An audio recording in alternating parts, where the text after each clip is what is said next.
Hello readers, I'm Amy. Today I am going through some of my favorite books to read in winter. This is a pretty short list, but each of these books has been great to give me those cozy or cold winter vibes depending on the book. So let's go ahead and get started. First one is going to be Girls Made of Snow and Glass. I read this a couple of years ago. I loved it. This is a Snow White retelling. We are following the Snow White character as well as her stepmother. And this book really breaks down the evil stepmother's story and looks at the stepmother as a person, why she has certain feelings toward the Snow White character, how she interacts with the Snow White character, and I think this was really well done. Bashirdoust did an amazing job with that kind of mother-daughter relationship. And I also recently finished Girl Serpent Thorn, which is her newest book, which I think also does really well with the mother-daughter relationship and kind of looking at the tense feelings on either side, why they have the feelings that they do. This book is young adult. I don't read a ton of young adult, but it felt like one of the more well-written ones, and the more well-developed, I guess I should say. There's really a lot put into the relationships between the characters, building and breaking down those relationships, examining those relationships, looking at the story of their lives outside of the relationship. And besides that, it's made of snow and glass. It's about Snow White retelling, and it takes place at a very, very cold place. I believe there's a spell or something, so that it's always snowing, it's always cold, and you can feel the bitterness of it. You can feel the icy snow around you, and that may not be for everybody, but I live in Montana. I like living in Montana. I like looking out my window and seeing pristine, glittery snow shining under the afternoon sunlight. That's my vibe. And this book helps give me that vibe, lets me feel the chills a little bit, and loved it. Next one is Spinning Silver. I was gifted this recently.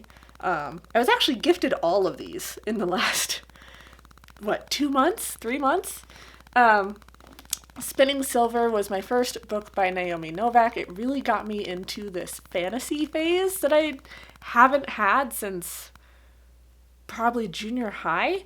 And this book is a Rumpelstiltskin retelling, and we're following this main character who again lives in this very cold land. They have seasons, but the winters keep getting longer and longer due to these magical beings that live in the area. They have their own icy road that you can sometimes see through the trees. It means they're getting close by.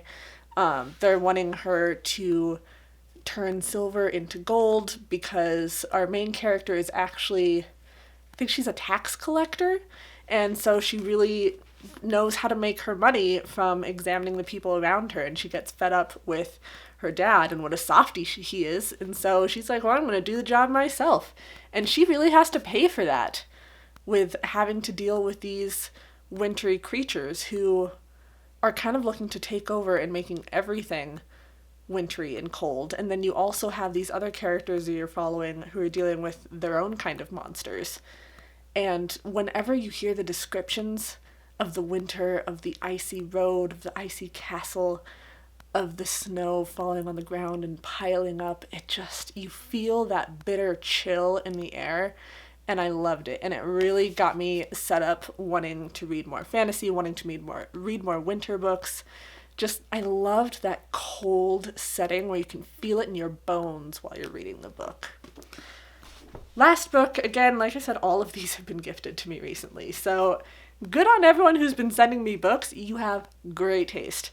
This one is The 13th Tale. Now, this is not, I don't know if this is necessarily a winter book. I don't remember there being a ton of winter setting in this.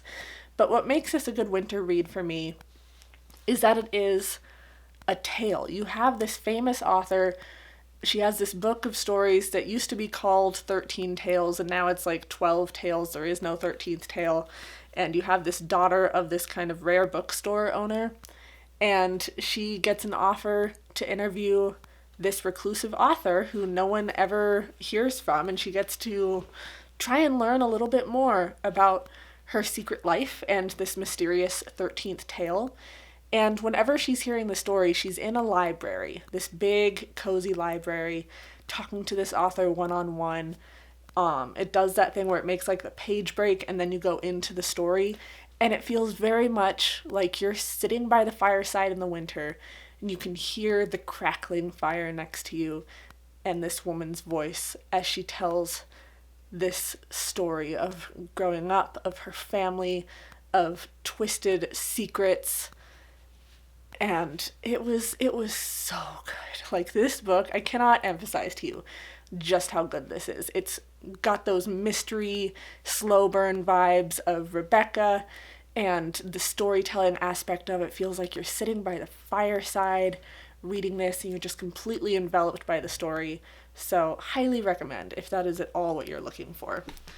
I hope you enjoy this video. If you have any winter recommendations, please leave them down below. I'm sure I will love them if I can pick some of them up. So please like, subscribe, be my friend on social media. I'll see all of you in my next video. Bye, friends.